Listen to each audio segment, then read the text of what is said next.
From the headquarters of Telesur English in Quito, Ecuador, I am Estefania Bravo, and this is From the South.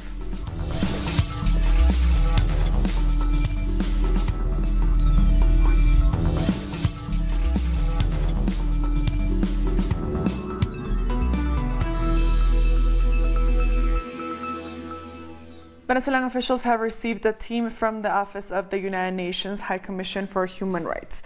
Foreign Minister Jorge Arreaza held a coordination meeting which provided information on the human rights and social policies in Venezuela. Government institutions and public authorities will be receiving members of the UN team in the coming days. And work to restore the electrical service across Venezuela is ongoing, despite some expected interruptions. Nonetheless, everyday life in the city of Caracas is going on as usual.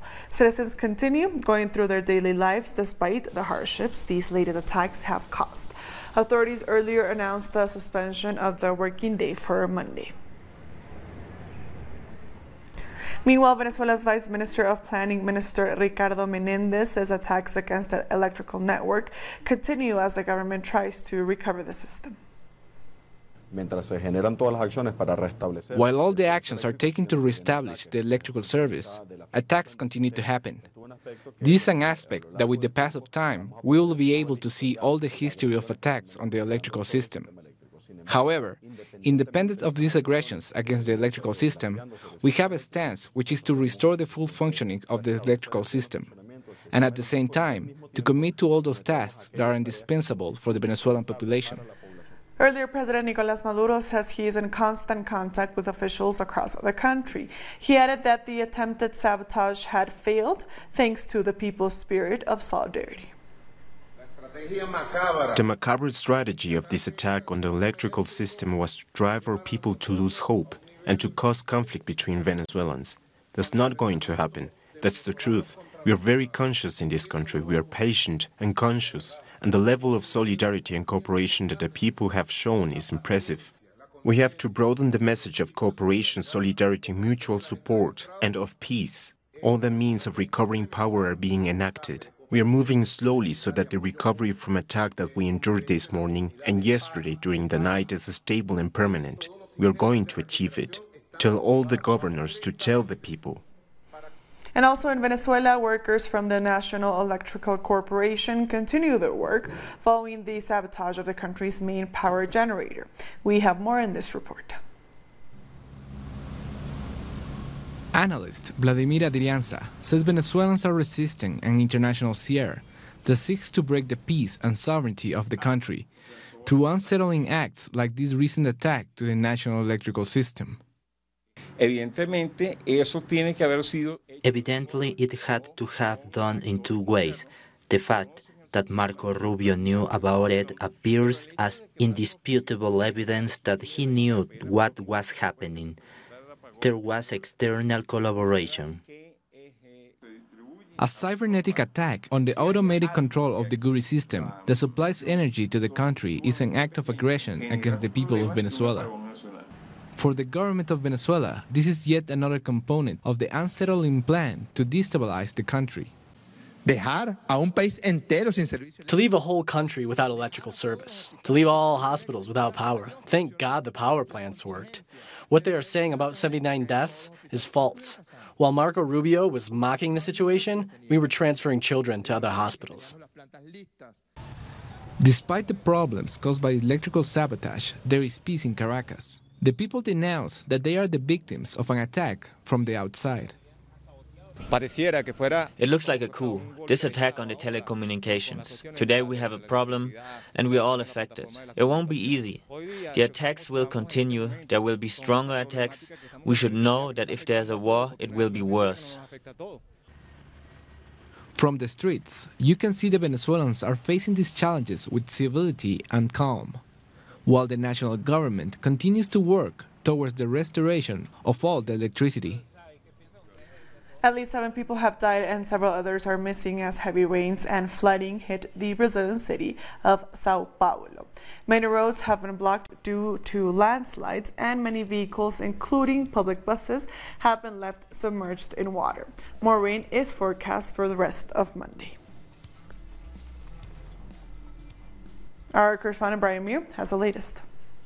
Starting around 9 p.m. on the night of March 10th, São Paulo was pummeled by its worst rainstorm in recent history.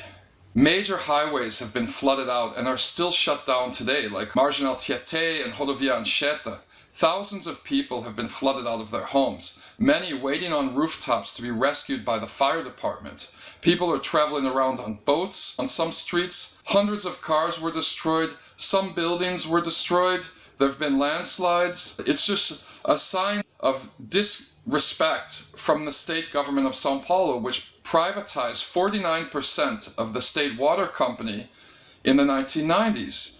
And since then, instead of using profits to improve infrastructure and improve flood control, they've been rerouted to the New York Stock Exchange. I myself got caught up in the tumult last night as I was leaving a baby shower with my family in São Bernardo do Campo. It took over 2 hours to get home, as roads were closed, highways were shut down from the rain, and I feel lucky that we didn't get caught in a major flood, like so many other residents of this city. We thank Brian for that report. The work of Ecuadorian artist Osvaldo Guayasamín continues to inspire a new generation. Relatives and friends pay tribute to the icon on the 20th anniversary of his death. Our correspondent Denise Herrera has more. The late artist, known for his humanist theme and techniques, was buried under the Tree of Life in the Chapel of Humanity, in a garden near his house. Relatives pay glowing tribute to his award-winning artwork with music, dance, and poetry. We are following in his footsteps. We know that our focus is not the North, it is South America and our people. I feel as though my father is still in this house. The tourists always say they are quite impressed because they can feel his presence. We believe he's still looking over us. That's why every year we come here to be with him. We celebrate his legacy with vodka, because that is what he used to drink during his last days, although he also liked a lot of wine. Guayasamín's friends paid tribute by displaying their artwork. They felt more than compelled to do so. 20 years have passed since the master artist passed away. His life's work reflected his commitment to democracy and his fight for social justice. Guayasamín always wanted to paint the tragedy of humanity for the people of Latin America and their unique identity. I had the privilege of meeting him, and later he asked me to ensure that his dream, the Chapel of Mankind, was realized. That was his final wish. That moment I shared with him was indeed a privilege. Guayasamín painted great figures like Fidel and Raúl Castro, Gabriel García Márquez, and Rigoberta Menchú. His art has been shown in museums across the Americas and Europe. Denise Herrera, Telesur, Ecuador. Stay with us.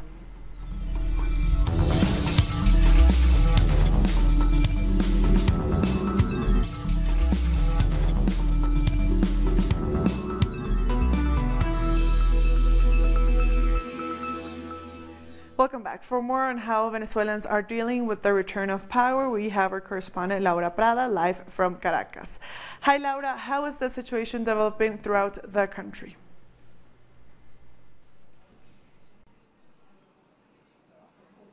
Hi, Estefania. Just a few moments ago, the Minister of Communication, Jorge Rodriguez, spoke to the country, and he was saying that with responsibility and measures, everything is going to normal. But he called that the power system, the electric system in the country, remains being unstable. So the measures to follow for saving electricity, people have to be very careful and follow them. And he also announced that working and scholar activities will also come to a break tomorrow, as they did on today's day. We must remember that this electric fallout comes after 5 cybernetic attacks. The minister also recalled that it started on last Thursday with the first attack to the Curi energy power plant. Today, Telesur had the opportunity to speak to the Vice President of Planning, Ricardo Menendez, the Minister of Transport, and the government of the state of Miranda, Héctor Rodríguez. The three of them were updating the situation under specific areas. And for example, one of them was saying that the joint operations between the Bolivarian Armed Forces and Corpoelec, the electric corporation, are working together to come to a solution to this electric failure in the country. Also, that the oil service for the country is guaranteed because all of these days the country have been working with electric plants, so the oil supply for those electronic plants must be guaranteed. So they said it's being guaranteed and nothing will come further than this. Also, that all health areas and an operative contingency, and that the airport, this is very important, that the airport activities are continue working as planned under contingency policies, and they're following the instructions, and in order to keep the airspace working and the airport open so flights can come into Venezuela and out. So these are some of the points that all of them, the information they gave to us here in Telesur, Estefania. Thank you, Laura, for your update. We'll be speaking to you throughout the day. More news now. Algeria's president, Abdelaziz Bouteflika, has announced that he won't be running for a fifth term. In a statement, he also confirmed that presidential elections scheduled for April will be postponed. A government reshuffle will also take place soon. The news comes after weeks of protests against another run by the ailing four-term president. And meanwhile, thousands of Algerians took to the streets in celebration immediately after Bouteflika's decision was announced. People from all walks of life, young and old, joined, jumping up and down with excitement, cars beeping their horns in approval. It's a good thing, but only if they change the government completely. If they bring someone just like him, it's not worth it. They have to change the whole government. A human rights organization in Morocco has condemned the government's decision to allow Israeli athletes to compete in a judo competition last weekend. The Moroccan Observatory Against Normalization said the decision by the government was an injustice to the people of Palestine, who continue to live under difficult circumstances due to the Israeli occupation. It added that it will continue to firmly oppose any normalization of relations between Morocco and Israel. An airstrike by the U.S.-led coalition in Syria has reportedly killed 50 civilians, mostly women and children. The attack came as the U.S.-backed Syrian Democratic Forces, or SDF, continued their assault on al-Baghouz, the last village in Syria held by the Islamic State group. According to the Syrian news agency Sana, the civilian deaths happened at a camp near the village. Our correspondent in Syria has the latest. The international coalition, led by Washington, bombed the town of Baghouz in the northeast of Syria, near the border with Iraq. According to local sources, one of the bombs reached a refugee camp, leaving 50 dead, including women and children. The last remaining Daesh fighters are located near this location. According to the Syrian Democratic Forces, which in the majority are Kurds, there is an ongoing battle to fight the last groups of Daesh. This battle is waged between fighters of the Syrian Democratic Forces against the international coalition led by Washington. This is not the first bombing by the coalition that leaves dead civilians. Complaints have been brought to the UN Security Council to demand the stop of these crimes against humanity and to dismantle the coalition. They say they only want to make the war in Syria longer, causing the death of civilians and the destruction of the country's infrastructure. Thank you, Hisham, for that report. The president of Colombia, Iván Duque, says he will partially object the statutory law of the special jurisdiction for peace. During a message to the nation, Duque said he will oppose 6 legal articles that are key to the peace process with the FARC. Various experts have already said the decision could endanger the peace process and its implementation. Tras un análisis After an analysis, I want to announce the decision I have taken to the Colombian people and explain my position to the country. I've decided to object to 6 of the 159 articles of the statutory law for the special jurisdiction of peace, because they won't work for us. Human rights organizations in Colombia are condemning the presence of paramilitary groups, drug cartels, and militias competing to control the Department of Northern Santander. Let's find out more. The Colombian city of Cúcuta has approximately 750,000 inhabitants, and it is located on the border with Venezuela. It is also a quarter for paramilitary groups and militias that have overtaken the city's political class and control illegal economies. They control the access to the country, as well as most goods that come from Venezuela. They then smuggle these goods into the country. 14 years after what was supposed to be a complete demobilization of paramilitary groups, today in Cúcuta, these groups control the city's legal and illegal economies. They have also implemented the sacking of Venezuelan goods into their criminal activities. This looting of the Venezuelan economy translates to at least 8 barrels of gasoline being stolen every month and smuggled through this area. But how can a city that has an unemployment rate of 17% and where 78% of workers work informally sustain itself? Money laundering can be found all over Cúcuta. There are small companies, drug smuggling, mobs and corruption networks that are entrenched in City Hall and the government of Northern Santander.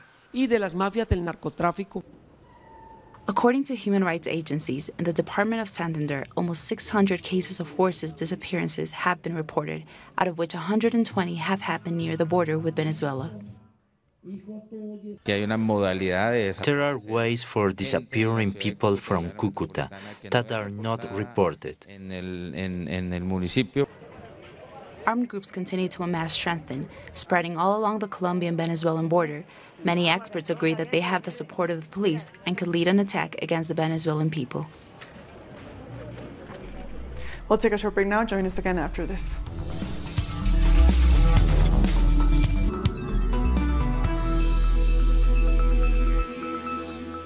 Welcome back. At least 40 people have been killed and around 150,000 displaced by floods in Mozambique. Thousands have been moved into temporary shelters. Aid workers are working to prevent a pandemic of cholera and diarrhea. Ethiopian state TV says authorities have found the black box from the Ethiopian Airlines flight that crashed on Sunday. However, an airline official says the box is partially damaged. The Boeing 737 MAX 8 crashed minutes after takeoff, killing all 157 people on board. A moment of silence was held for the victims at the UN Environment Assembly in Nairobi. 22 UN employees were among those killed in the crash. Boeing company shares have slumped after the second fatal crash of one of its 737 MAX 8 planes. China, Indonesia, and Ethiopia ordered airlines to ground their 737 MAX 8 planes following the second deadly crash of one of the jets in just 5 months. The drop, around 7% in late morning trade, wiped nearly $16 billion of Boeing's market value. Well, the 737 is absolutely essential to Boeing. It's the backbone of the company's cash generation and profits, and it's also the backbone of many airlines' operations around the world. You have a 737 taking off somewhere in the world every few seconds. It's absolutely essential to the future of the airline industry and to the future of Boeing. And the market is down heavily today, reflecting investors' concerns about what this accident and the recent previous one at Lion Air means for the company and its profits. The National Union of Metal Workers of South Africa has vowed to protest against the increase in electricity tariffs. In a press statement, the union said the tariff increase by the state power company will be disastrous for the working class who are already struggling to pay electricity. It added that the increase will also negatively affect the nation's industries and lead to redundancies. Our correspondent in Washington, D.C., Jorge Gestoso, brings us more details. Thank you. The plan that President Trump is proposing for his budget year 2020 reduce 12% healthcare, 12% education, 23% diplomacy, 32% climate change, environment concerns, all those reductions to finance his border wall, and now he's asking $8.6 billion for the building of a wall. Before he was asking $5.7 billion. The reading is very easy. This is a presidential statement that he did when he was running for president in 2016, and is seen as another step for his re-election plans. They say, analysts mentioning that is absolutely a political issue and not real need. He's trying to sell that there is a national emergency in the southern border. There's an agreement that if there's an emergency in the U.S., it's about the climate change, and there's not such thing as emergency in the border.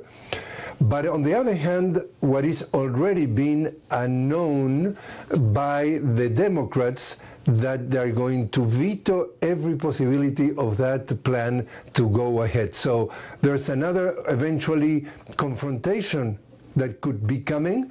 And remember that the last time that Democrats and President Trump were confronting their different views ended up in a shutdown that cost billions of dollars and left 800,000 people, public employees, without payment for weeks. So it's a very controversial, again, it's another very controversial issue that President Trump's brought to the table. We get back to you now. Thank you, Jorge, for that report. Progressive and dissident voices continue to be silenced in the U.S. Congress, especially when they question the country's foreign policy. Our correspondent, Alina Duarte, tells us more.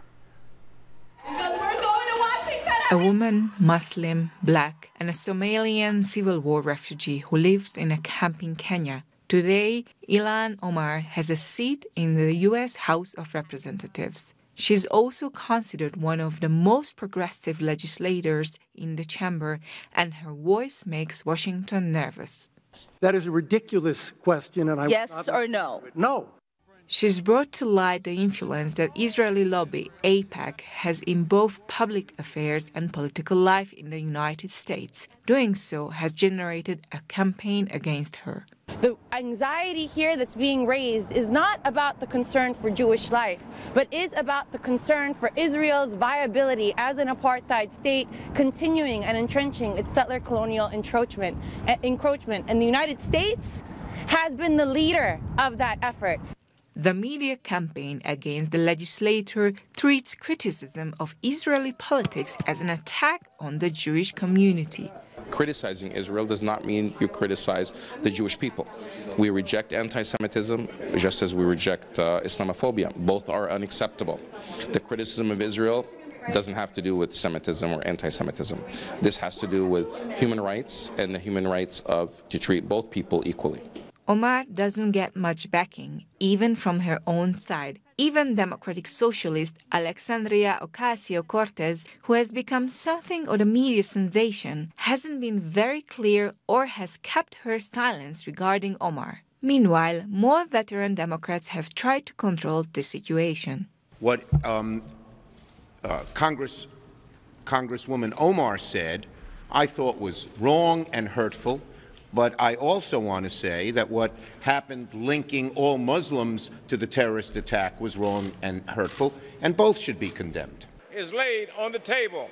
Even though the result of this controversy saw a declaration against all kinds of hate, which Omar signed, for the press and for Congress, an anti-Muslim poster that associated the Congresswoman with the terrorist attacks of September 11th went almost unnoticed.